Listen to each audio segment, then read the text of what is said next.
Ya, bismillahirrahmanirrahim. Assalamualaikum warahmatullahi wabarakatuh. Waalaikumsalam warahmatullahi wabarakatuh. Ya, alhamdulillahirrahmanirrahim. Puji syukur kita panjatkan kehadirat Allah Subhanahu wa taala yang telah memberikan kita segala rahmat serta karunia-Nya, inayah dan taufiknya, petunjuk perlindungannya, kasih sayangnya, sehingga pada hari ini kita masih dalam lindungan Allah Subhanahu wa taala. Salawat dan salam kita aturkan kepada junjungan Nabi besar Muhammad sallallahu alaihi wasallam yang telah mengantarkan kita dari alam kebodohan, dari alam jahiliyah ke alam yang terang benderang, pada sebuah masa di mana iman dan takwa kita itu diisi oleh ilmu-ilmu agama, dan insya Allah kita akan menjadi. Waalaikumsalam. Waalaikumsalam. Silakan Mas. Dan insya Allah kita akan menjadi orang-orang yang beriman dan bertakwa. Amin. Pada malam hari ini saya coba untuk memaparkan ada beberapa slide yang nantinya sebenarnya malam ini saya akan coba juga dengan gaya kepemimpinan berdasarkan golongan darah gitu. Tapi sebelum masuk ke situ mungkin saya perlu terangkan dulu tentang pemimpin atau kepemimpinan yang sifatnya dinamis dan menantang. Jadi kepemimpinan itu sifatnya dinamis, teman-teman. Ya. Sangat dinamis, sangat tergantung pada kondisi yang ada. Misalnya kalau kita berada di organisasi militer, pasti kita akan bersifat militeristik gitu. Kalau kita berada di masyarakat sipil juga kita akan demokratis dan sebagainya. Jadi tergantung lingkungannya, sangat dinamis sekali. Kepemimpinan merupakan suatu proses yang proaktif, dinamis, menantang. Dalam hal ini adalah kekuasaan yang melekat pada seorang pemimpin adalah amanah, berakhlak dan bertanggung jawab. Jadi ternyata sebuah jabatan itu atau kedudukan yang didapatkan oleh seseorang itu adalah amanah gitu. Ya, amanah yang harus dijaga. Ya, pada saat kita diberikan satu kedudukan, itu berarti ada kepercayaan. Amanah itu kan sebenarnya diberikan karena kita dipercaya. Gitu. Misalnya kita dititipin barang, misalnya barang misalnya HP atau tas misalnya, atau kita titip seperti motor atau kendaraan kita di tempat parkir, maka si tukang parkir itu akan menjaga kendaraan kita sampai kita mengambilnya kembali. Maka jabatan itu seperti kendaraan itu. Ya, dan tukang parkir juga bertanggung jawab sampai si pemiliknya itu mengambilnya. Nah, sama juga. Jadi tidak ada yang kekal jabatan itu. Misalnya jadi presiden, jadi kepala desa, jadi gubernur, jadi wali kota, bupati, tidak ada yang kekal. Palingan 10 tahun itu kalau masa jabatannya. Kalau 2 periode, iya. Kalau 1 periode, ya wallah. Jadi ini adalah boleh dikata kepemimpinan itu sangat dinamis sekali. Makanya ada yang bilang bahwa setiap masa ada pemimpin dan setiap pemimpin ada masanya. Setiap masa ada pemimpinnya, setiap pemimpin ada masanya. Tidak ada pemimpin yang abadi, ada. Kalaupun itu tidak dijatuhkan oleh rakyat atau selesai masa jabatannya atau dikudeta ataupun sudah masanya sudah selesai ataupun dia meninggal dan sebagainya, banyak cara yang Tuhan berikan sehingga dia digantikan oleh orang lain. Oleh karena itu jabatan itu adalah amanah, amanah yang harus dijaga sebelum si yang mempunyai jabatan, artinya yang memberikan jabatan itu mengambilnya kepada dan diberikan kepada orang lain. Ada dalam Islam itu mengajarkan tentang bahwa Allah itu memuliakan kepada orang yang dia kehendaki dan menghinakan kepada orang yang dia kehendaki. Allah akan memberikan satu jabatan kepada yang dia kehendaki dan akan mencabutnya dan diberikan kepada orang yang dia kehendaki. Jelas. Ya. Karena itu sebelum amanah itu dicabut oleh Tuhan, maka jagalah amanah itu dengan baik. Kayak tukang parkir tadi, dia harus jaga jangan sampai lecet kendaraannya, ya, jangan sampai hilang, jangan sampai ada apa-apa kendaraannya. Dan si pemiliknya itu mengambilnya dalam keadaan utuh sebelum dia memarkirkannya atau sebelum dia kondisinya seperti sebelumnya gitu, kondisinya baik seperti sebelumnya. Nah, itu yang pertama, kepemimpinan itu adalah amanah. Yang kedua adalah kepemimpinan itu adalah akhlak. Jadi orang yang memimpin itu harus punya akhlak. Kalau tidak punya akhlak, ya tinggal tunggu masanya. Atau tidak, misalnya kepala desa atau kepala sekolah, kemudian dia memimpin tidak punya akhlak, kemudian dia langgeng jabatannya, tidak mungkin. Ya pasti banyak yang tidak suka dengan dia, karena dia zalim, ya, karena dia orang yang selalu mengambil hak bawahnya. Yang seharusnya itu adalah hak bawahannya dikorupsi oleh atasan, oleh pimpinannya. Namanya tidak punya akhlak. Selain tidak punya amanah, tidak memegang amanah, juga tidak punya akhlak. Kemudian yang terakhir adalah kepemimpinan itu adalah tanggung jawab. Ya, setiap kepemimpinan yang ada itu adalah pasti menimbulkan tanggung jawab, rasa tanggung jawab. Banyak orang yang bilang begini, iya kenapa nih bawaan saya itu malas datang, karena mereka tidak merasa bertanggung jawab dengan kondisi yang ada di organisasi. Banyak itu ada mahasiswa atau siapa yang ada di organisasi selalu mengeluh, kenapa ini tidak disiplin, kenapa mereka tidak menyelesaikan tugas dengan baik dan sebagainya. Karena kembali lagi, karena mereka tidak merasa bertanggung jawab dengan itu. Setengah-setengah rasa tanggung jawabnya, sehingga mereka tidak merasa memiliki. Kalau mereka merasa memiliki bahwa saya punya jabatan dan saya merasa dihargai dengan jabatan itu, maka mereka akan bertanggung jawab dengan itu. Masalahnya mereka tidak merasa, meskipun diberikan jabatan, kadang-kala mereka tidak merasa bertanggung jawab dengan itu. Gitu. Makanya pada saat diberikan jabatan adalah tanggung jawab itu melekat. Setelah kita menunaikan tanggung jawab, maka kita meminta hak kita. Hak dan kewajiban itu harus seimbang. Oleh karena itu, seorang pemimpin merupakan pionir dalam segala kehidupan kemasyarakatan dan selalu berupaya untuk meningkatkan segala sesuatu yang serba tidak tahu menjadi tahu dan menjadi hal yang terang benderang bagi masyarakat. Ya, jadi seorang pemimpin itu layaknya seperti kompas. Di bawahan tidak tahu, maka ditanya pemimpinnya, bagaimana ini Pak?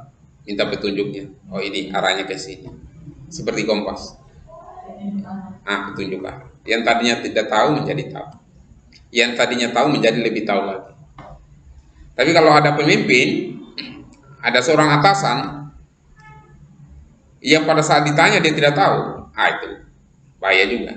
Kita mau cari siapa? Gitu. Kalaupun dia tidak tahu, dalam organisasi itu ada yang ahlinya dalam bidangnya. Misalnya saya tidak tahu mengenai bagaimana dalam organisasi itu mengelola keuangan. Gitu. Saya tidak tahu. Kemudian ada bawaan saya yang ahli akuntan. Maka saya bilang kalau masalah keuangan itu nanti tanya di bendahara, nanti tanya di di akuntan atau di sini. Karena setiap pekerjaan kalau tidak ditangani oleh yang bukan ahlinya, maka tunggulah saat ganjuran. Ya, untuk bagian keuangan, kemudian diberikan kepada orang yang tidak tahu menahu tentang masalah keuangan, tunggu saat kehancuran itu. Tidak terkendali. Orang yang urusan agama yang bukan ahlinya ditangani, maka tunggulah saat kehancuran. Orang yang menangani tentang pemerintahan yang tidak tahu tentang masalah pemerintahan, tunggulah saat kehancuran. orang yang menangani masalah sekolah tidak tahu menau tentang masalah sekolah. Tunggulah saat kehancuran. Makanya segala sesuatunya itu harus ditahu. Kalau kita tidak tahu, maka jangan macam-macam menjadi seorang pemimpin. Karena itu amanah. Pada saat kita tidak menunaikannya, maka itu akan menjadi pertanggungjawabannya kita bukan hanya di dunia, bahkan pertanggungjawaban di akhirat nanti. Dalam mencari inovasi dan eksperimen-eksperimen itu, seorang pemimpin pasti akan menghadapi resiko-resiko. Tapi resiko. Tidak ada seorang pemimpin yang tidak menghadapi resiko. Semakin tinggi jabatannya, resikonya semakin besar. Oleh karena itu gajinya juga semakin gede sebenarnya. Saya pernah ditanya oleh mahasiswa, Pak, bagaimana dengan anggota dewan itu? Resikonya kurang, mereka hanya duduk, gajinya tinggi, Pak. Gitu. Ya, kadang-kala jadi semacam sindiran-sindiran. DPR itu hanya datang, duduk, diam, duit. Ada 4T. Datang, diam, duduk, duit. Semuanya ya, gitu. Saya bilang ya tidak semuanya juga, meskipun banyak yang dilihat. Banyak dilihat. Saya sangat prihatin kalau sebuah jabatan yang tinggi gajinya tetapi resikonya kurang. Saya kira itu, menurut saya, orang bilang tidak efisien dan tidak efektif. Negara sudah menggaji mereka dengan gaji yang luar biasa, tunjangan yang luar biasa, fasilitas yang luar biasa, dengan kedudukan yang luar biasa. Kemudian mereka tidak menjalankan tugasnya, tidak memberikan satu perubahan bagi masyarakat, maka itu negara akan bangkrut, itu bisa jadi. Negara akan rugi dengan itu yang diperdebatkan itu oleh Pak Kris Dayanti, dia bocorkan gajinya anggota DPR. Gajinya anggota DPR. Ada tunjangannya, ada selalu besar sekali. Iya. Satu bulan tuh memang Pak 60, tidak ada tunjangan, ada tunjangan sama 1 M lebih gitu. Lalu langsung dipermasalahkan, langsung masuk berita. Iya. Karena tidak sesuai sama apa yang dikerjakan. Iya, banyak orang yang sorot kan dengan itu. Tidak perlu anggota DPR RI di pusat. DPR di kabupaten kota saja itu banyak itu. Besar gajinya. Satu kali perjalanan dinas itu luar biasa. Gajinya tidak seberapa sebenarnya. Hanya tunjangannya banyak. Gitu. Belum mereka tidak perlulah saya terlalu vulgar kalau saya katakan bahwa mereka. Saya pernah waktu itu tanya begini, apakah anggota dewan itu tangani proyek atau tidak?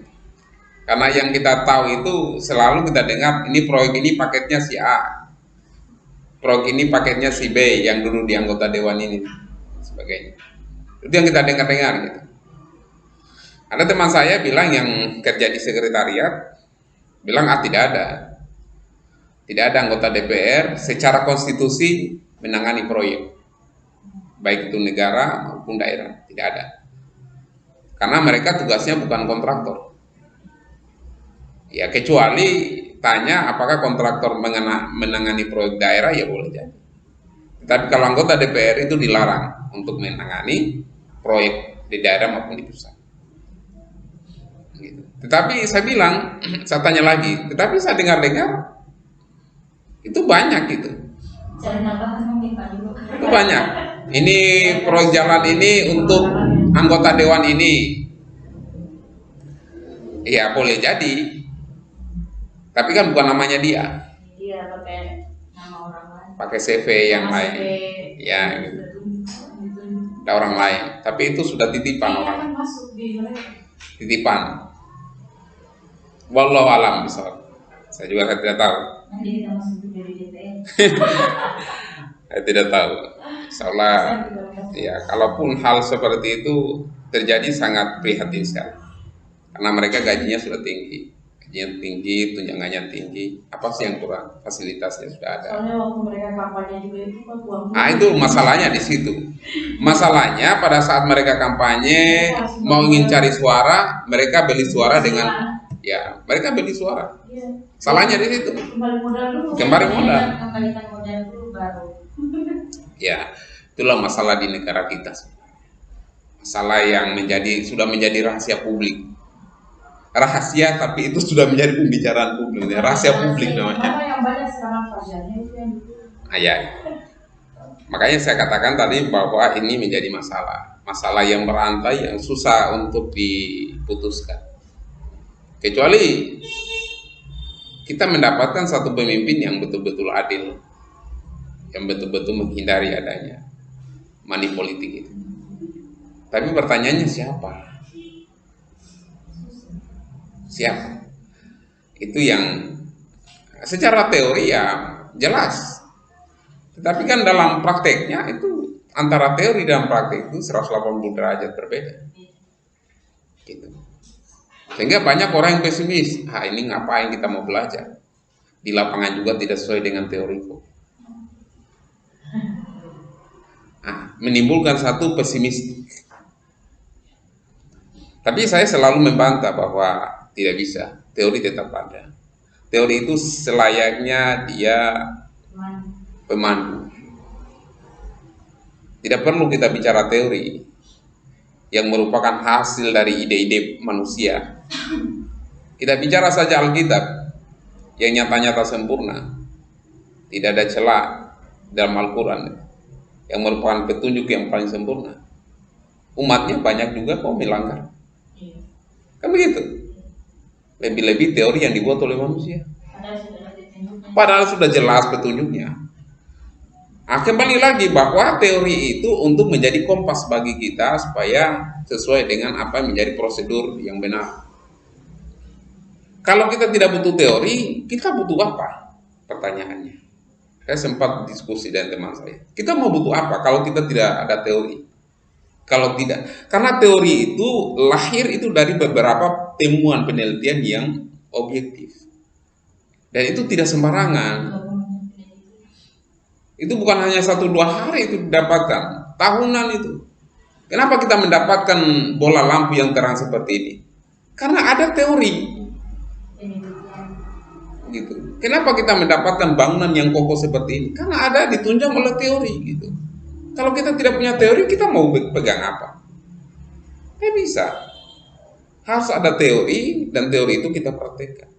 Bahwa di lapangan itu banyak yang melenceng, itu adalah kasuistik. Kasus banyak orang yang hianat dengan apa yang menjadi rujukan para pakar. Misalnya saya ambil contoh dalam birokrasi. Bagaimana cara meningkatkan kinerja dari organisasi, entah itu di sekolah misalnya.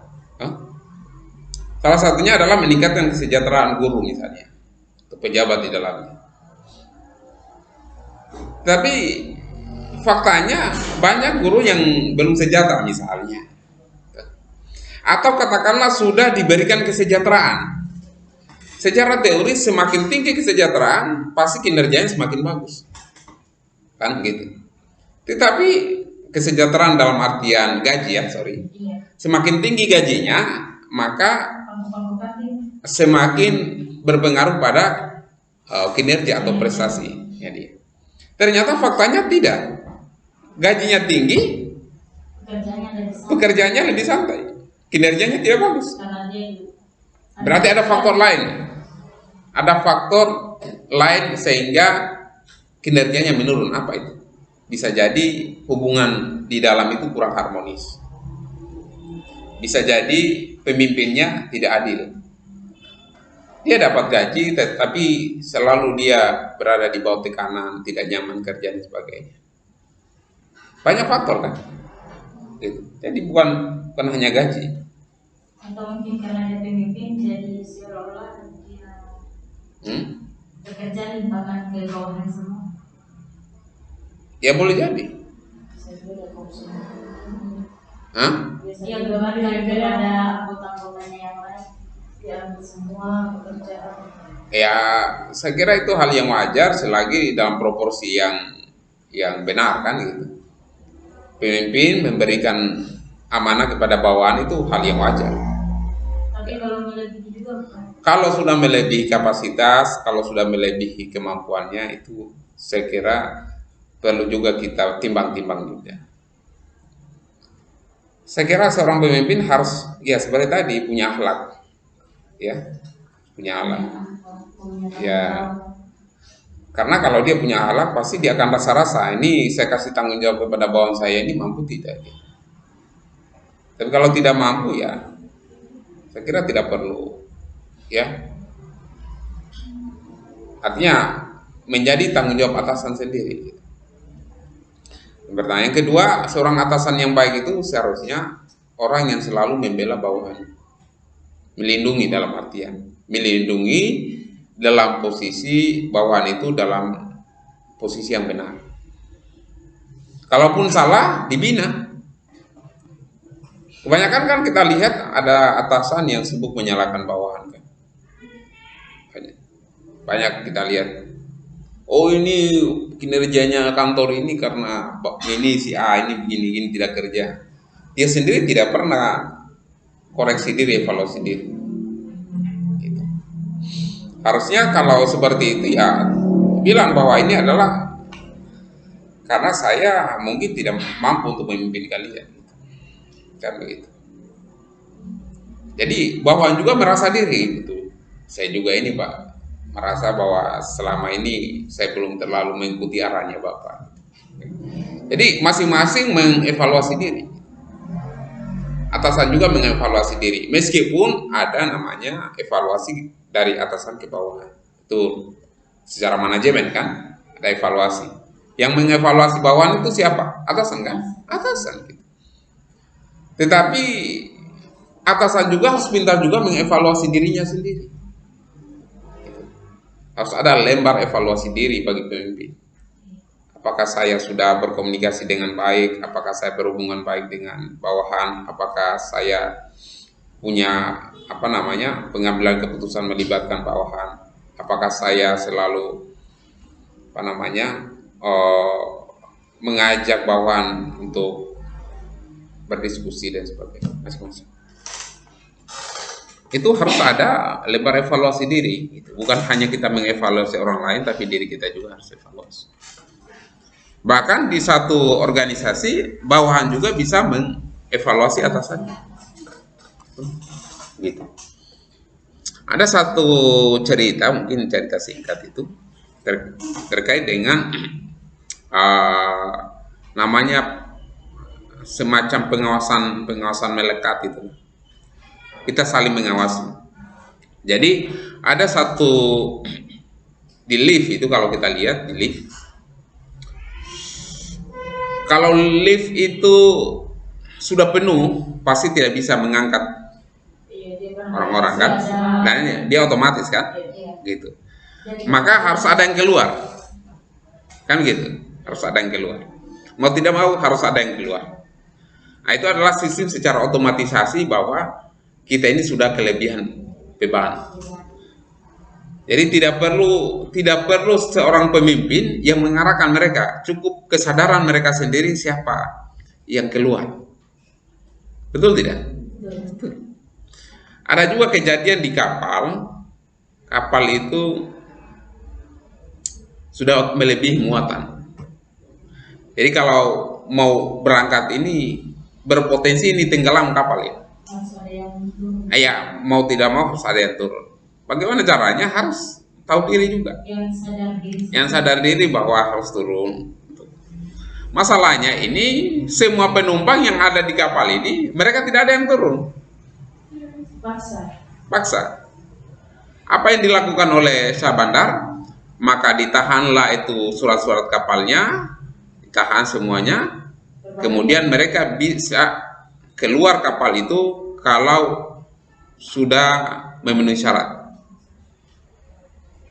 Akhirnya bertahan dengan itu ya mau sedikit lama-lama semakin lama penumpang semakin turun daripada bertahan saja.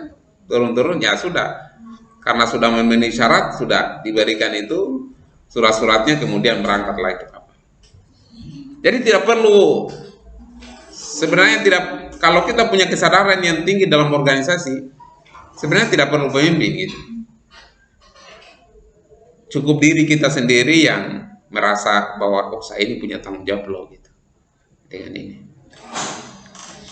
Ya kurang lebih seperti itu ya. Ya, pemimpin ini punya resiko, sehingga boleh dikatakan bahwa proses kepemimpinan itu merupakan sebuah gambling atau game. Wih, ini luar biasa. Pemimpin itu semacam game, gambling. Kenapa bisa dikatakan seperti game? Ya, bukan game. Gambling itu judi, gambling. Nah, judi. Ya, semacam dia mengambil keputusan itu selalu ada resiko rugi dan untung dan rugi. Itu ya. Jadi seorang pemimpin itu pada saat dia putuskan, dia akan bertaruh di sini rugi atau untung ini. Tetapi dalam pikirannya kan seorang pemimpin itu pasti ini untung. Apa yang saya putuskan inilah yang terbaik buat organisasi. Tetapi selanjutnya tidak ada yang tahu apa yang terjadi. Kan begitu. Pemimpin dan bawahan itu hanya memperkirakan kalau dia putuskan keputusan A akan terjadi begini. Tapi kan akan itu bukan sesuatu yang pasti kan? Belum tentu. Boleh jadi kenyataan berbeda dengan apa yang diprediksi. Maka orang dalam tulisan ini dikatakan bahwa kepemimpinan itu menghadapi resiko yang boleh jadi itu untung, boleh jadi rugi. Seperti gambling, seperti judi gitu. Begitu. Paham ya? Yang pasti mengandung banyak resiko, bahkan sering dikatakan seorang pemimpin berani bisa membuat kesalahan setiap harinya. Sekurang-kurangnya sepenuh kesalahan. Sebab kalau tidak bisa disaksikan bahwa ia tidak cukup keberanian untuk mengambil resiko dalam kegagalan. Seorang pemimpin itu harus berani gagal. Tetapi jangan sengaja untuk menggagalkan diri. Paham? Oh, misalnya begini ya, sambil contoh. Yang kecil-kecil saja. Yang kecil-kecil saja. Tidak perlu di organisasi yang kecil. Saya suruh Yanti tampil di depan presentasi. Kemudian dia takut. Takutnya apa? Sudah ada dalam pikirannya, kalau pasti saya salah ini, pasti saya malu dengan dosen, pasti saya malu dengan teman-teman dan sebagainya. Gitu. Kalau Anda mempunyai jiwa kepemimpinan, maka jangan terlalu berpikiran perfeksionis. Perbiasakan dengan sebuah kegagalan. Karena ternyata kesuksesan seseorang, satu kesuksesan seseorang itu sebenarnya dilatar belakangi oleh puluhan kegagalan. Anda baru lihat misalnya, Anda lihat orang kaya nih, kaya ini, rumahnya luar biasa, 3 lantai, mega sekali. Lantai pertama mega, lantai kedua, lantai ketiga, luar biasa. Pasti ini adalah orang yang luar biasa ini. Pasti usahanya ini usaha besar, pasti istrinya juga begini, pokoknya macam-macam. Kita tidak melihat latar belakangnya dia 10 tahun yang lalu seperti apa. Coba tanya-tanya si orang kaya itu, 10 tahun yang lalu atau 20 tahun yang lalu dia bikin apa nih?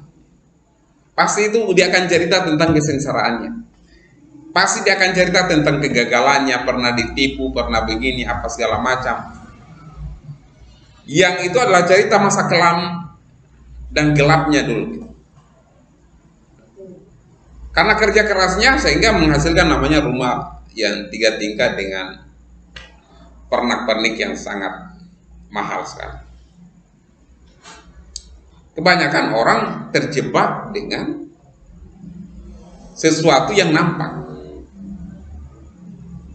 Padahal sesuatu yang nampak itu adalah hasil jerih payahnya dia selama puluhan tahun. Kita tidak belajar dari situ. Kita tidak belajar dari proses dia menjadi orang sukses. Kita tidak belajar situ. Kita hanya belajar melihat dia oh kaya, melihat dia rumahnya mewah, mobilnya bagus, kita hanya belajar dari situ. Kita salah menilai orang. Seharusnya kita belajar dari dia, dari nolnya dia, prosesnya dia mendapatkan. Itu. Makanya banyak teori-teori motivasi mengatakan bahwa kalau Anda mau ingin sukses, belajarlah pada kegagalan orang lain. Kan banyak buku-buku kalau mau ingin sukses, baca teori motivasi, teori kesuksesan orang lain, betul tidak? Ada satu buku yang mengatakan kalau mau Anda ingin sukses, maka Anda belajar tentang kegagalan orang lain. Dalam artian kegagalan orang yang sukses itu. Itu yang menjadi rekomendasi, ya. Kalau Anda tidak cukup berani tampil seperti yang saya bilangkan tadi, nanti tampil di depan, dia dengan penuh keraguan apa segala macam. Artinya apa? Dia tidak layak menjadi seorang pemimpin karena tidak cukup. Jiwanya, mentalnya itu untuk menjadi orang yang salah. Ya. Tapi jangan disengaja untuk salah. Tampil aja nih, tampil, diberikan jabatan oleh atasan. Pak, saya tidak bisa. Ya katakan tidak bisa, tapi kalau atasan Anda memberikan tidak bisa, saya sudah nilai Anda layak untuk menjadi seorang pemimpin. Bismillah aja lah. Kita jalan semaksimal mungkin. Kalaupun Tuhan mengambilnya nanti, ya namanya jabatan. Tidak ada yang langgeng, gitu. Makanya kalau kita berpikir seperti itu, tidak ada yang langgeng. Seharusnya pada saat diambil juga jabatan itu kita jangan bersedih. Pada saat dikasih juga jabatan kita juga jangan terlalu bersemangat, terlalu hura-hura, terlalu foya-foya yang menjadikan kita lupa diri, yang menjadikan kita tidak cukup nikmat. Jadi dua-duanya itu adalah nikmat. Nikmat diberikan jabatan dan nikmat dicabutnya jabatan. Dua-duanya nikmat itu. Ya. Jangan kita katakan bahwa nikmat itu hanya diberikan jabatan. Pada saat diangkat jabatan, dicabut jabatannya, itu bukan kenikmatan. Nikmat, dua-duanya kenikmatan. Hanya tinggal bagaimana kita menyikapi dua kejadian itu yang berbeda. Oleh karena itu bagaimanapun juga upaya inovasi dan eksperimen untuk mencari jalan terbaik guna mewujudkan kemaslahatan orang banyak, sehingga diperlukan keberanian yang mengandung penuh resiko. Apalagi kalau Anda sudah menjadi pemimpin di masyarakat, resikonya tinggi. Wah, ini kan banyak perempuan ini jadi kepala desa kan. Wah, ini saya sudah ditunjuk, direkomendasikan untuk menjadi calon kepala desa. Setelah diproses berkas apa segala macam, proses pemilihan, menanglah dia. Setelah menjadi kepala desa, apa yang terjadi? Dia berhadapan dengan masyarakat, ada yang buta huruf, ada yang terlalu kritis, ada yang malas tahu, ada macam-macam wataknya. Ya. Sehingga si kepala desa mengeluh, aduh, ternyata susah jadi kepala desa ya. Kemarin kita pikir-pikir kayaknya kepala desa ini gampang. Ternyata setelah kita mendapatkan jabatan itu resikonya luar biasa. Kita diomongin, sampai ada yang bilang begini, pernah saya jalan-jalan di salah satu kelurahan di Kota Bogor. Dia bilang, bukan kepala desa, lurah. Dia bilang begini, ini lurah ini ujung tombak sekaligus sasaran tombak. Ujung tombak pemerintahan sekaligus juga sasaran tombak di masyarakat. Karena di kelurahan ini adalah sumber informasi dari pemerintahan di daerah. Mau pendataan apa harus lewat kelurahan. Pendataan apapun tentang masyarakat miskin, tentang infrastruktur harus lewat kelurahan. Ya. Kita ukur kinerja pemerintahan juga lewat kelurahan. Kita ini menjadi ujung tombak, tetapi setiap hari kita dikoreksi, setiap hari kita dikritisi, setiap hari kadang-kala kita diomongin, difitnah dan sebagainya. Kita menjadi sasaran tombak di masyarakat. ujung tombak sekaligus sasaran tombak. Itulah resikonya kita menjadi pemimpin. Makanya kalau kita jadi pemimpin itu sabar, terus ada, gitu ya, luaskan, gitu. Oleh karena itu seorang pemimpin harus berani. Pertama, berani. Yang kedua, tegas.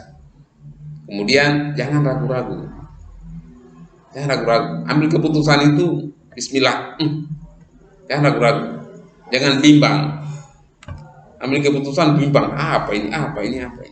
Bimbang. Karena setiap keputusan pasti ada resiko.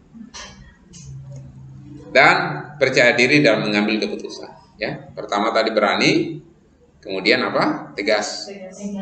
Tegas itu harus tidak mesti marah-marah ya. Tegas itu tidak mesti marah-marah.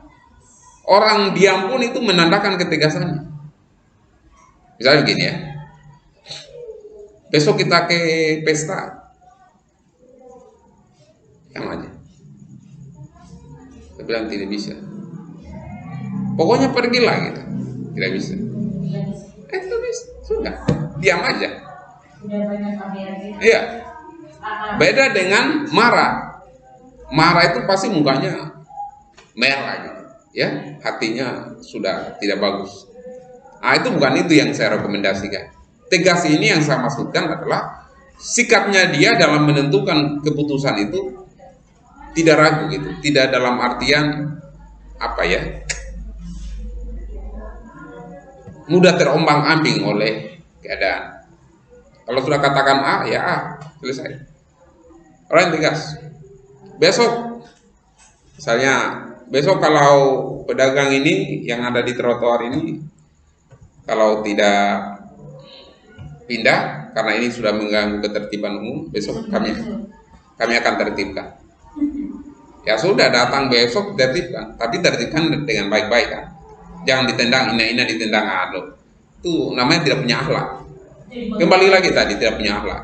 Ina-ina, ya, bapak-bapak yang ya mereka memang kita sama-sama cari nafkah, ya. Pol PP cari nafkah, pedagang juga cari nafkah, kan begitu. Alangkah baiknya bicarakan. Tapi kan sebelumnya sudah diingatkan kan, besok ini, hari ini saya ingatkan, karena ini, tapi kan jelaskan dulu kan, jangan langsung diingatkan, jelaskan. Pak, Bapak, Ibu, karena ini adalah trotoar, kalau trotoar ini sudah penuh dengan dagangannya Bapak Ibu, bagaimana dengan orang yang jalan? Pasti mereka memakai badan jalan, Pak. Makanya kenapa ada trotoar ini, supaya orang yang menggunakan jalan ini aman. Tetapi kalau trotoar ini sudah digelar dagangan Bapak Ibu, maka ini berpotensi jadi kecelakaan. Banyak yang parkir di sini, para pejalan kaki bukan lagi berjalan di trotoar, tapi sudah berjalan di badan jalan. Resikonya besar.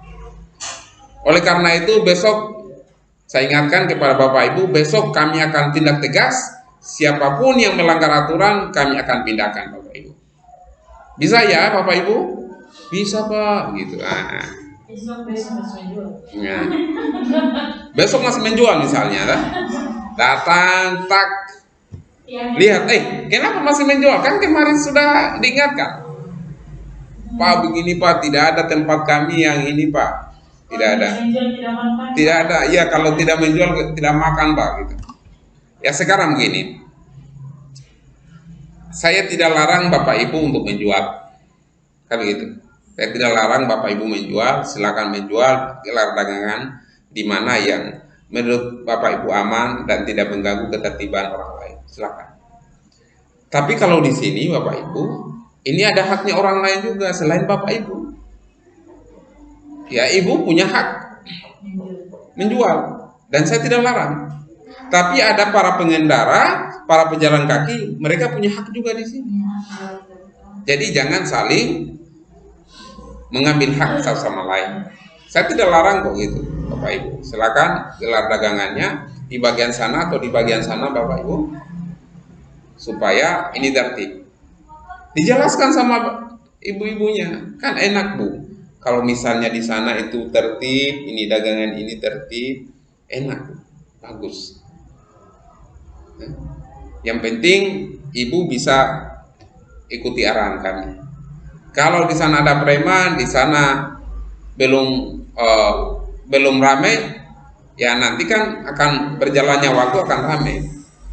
Kenapa di sini ramai? Karena bagaimana tidak ramai, di sini sudah pinggir jalan. Tapi kan resikonya Bapak Ibu sudah ambil badan jalan dan itu mengganggu ketertiban umum. Seharusnya di sini para pejalan kaki. Jadi sudah jelaskan aja bagaimana caranya. Oleh karena itu seorang pemimpin itu harus punya kemampuan komunikasi yang baik. Jangan hanya datang bawa tongkat kemudian usir ibu-ibu. Ini masalahnya di sini. Langsung angkat kemudian dibawa mobil truk. Padahal barang dagangannya itu kasihan mereka masih segar-segar, masih bisa dia jual, masih panas-panasnya, aduh. Kemudian dibuang saja begitu. Menurut saya kembali lagi tidak punya akhlak.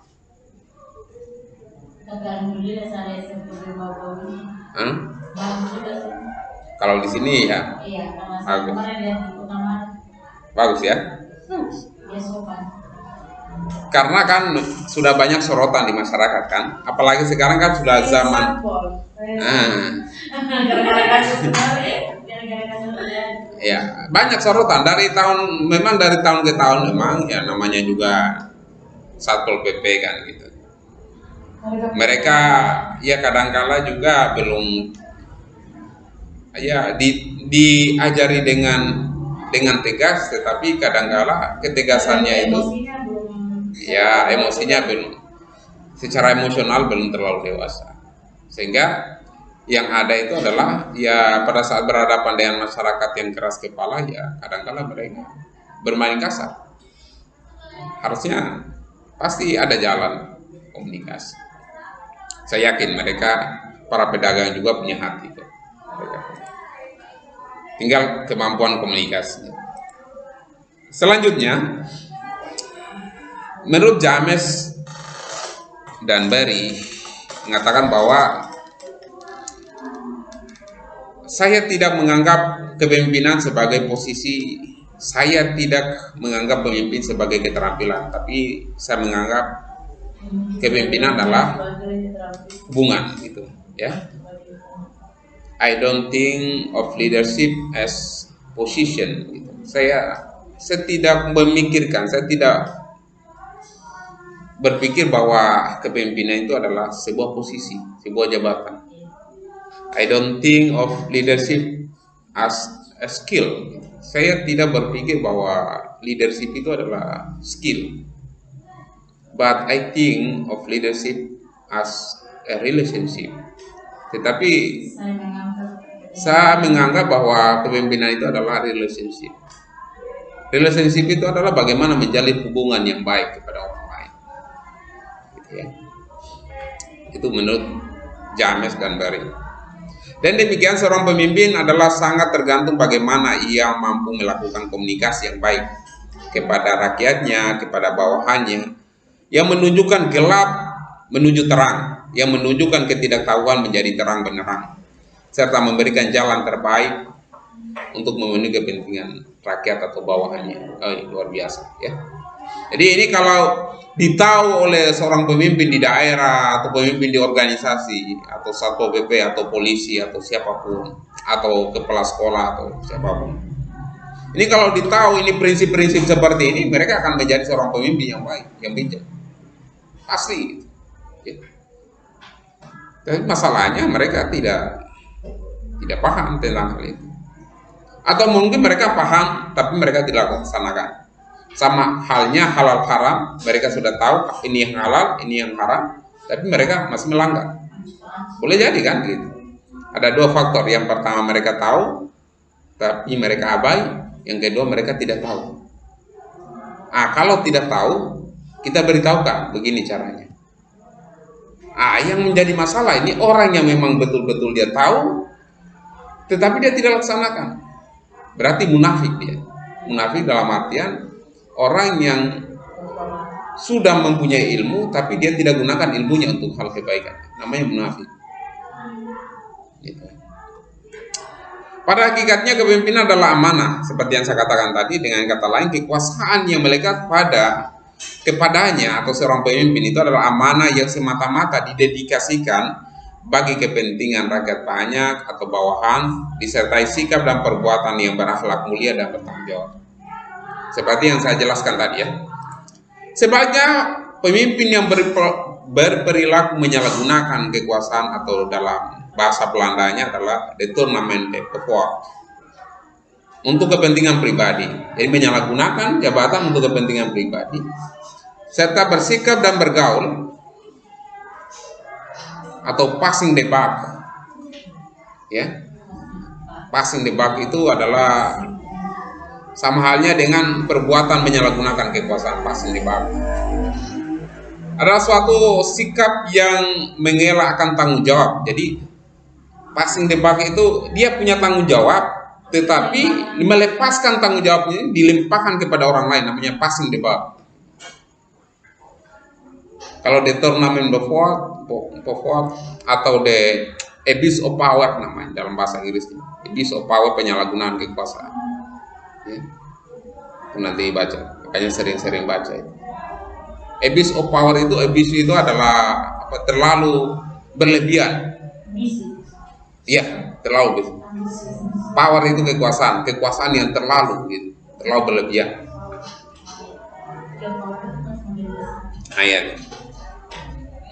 Yaitu sikap yang mengelak akan tanggung jawab dan selalu melemparkan kesalahan kepada orang lain. Passing the buck gitu. Ya, jadi ingat-ingat kalau ada orang yang suka mengelak, ini sudah tanggung jawabnya Bapak sebagai ketua. Ujung-ujungnya bukan tanggung jawab saya, ini tanggung jawabnya dia. Itu namanya passing the buck gitu. Adalah golongan pemimpin yang tidak amanah. Golongan pemimpin yang tidak amanah itu pertama, apabila dia berjanji dia khianat. Ya. Apabila diberikan jabatan dia tidak jalankan dengan baik. Apabila dia berkata-kata dia berdusta, bohong, banyak zongnya gitu. Tidak berakhlak dan tidak bertanggung jawab, yang sudah barang tentu sangat tidak menguntungkan bagi bangsa dan negara yang sedang. Hindari penyalahgunaan kekuasaan dan hindari namanya passing the buck. Nah, kita masuk pada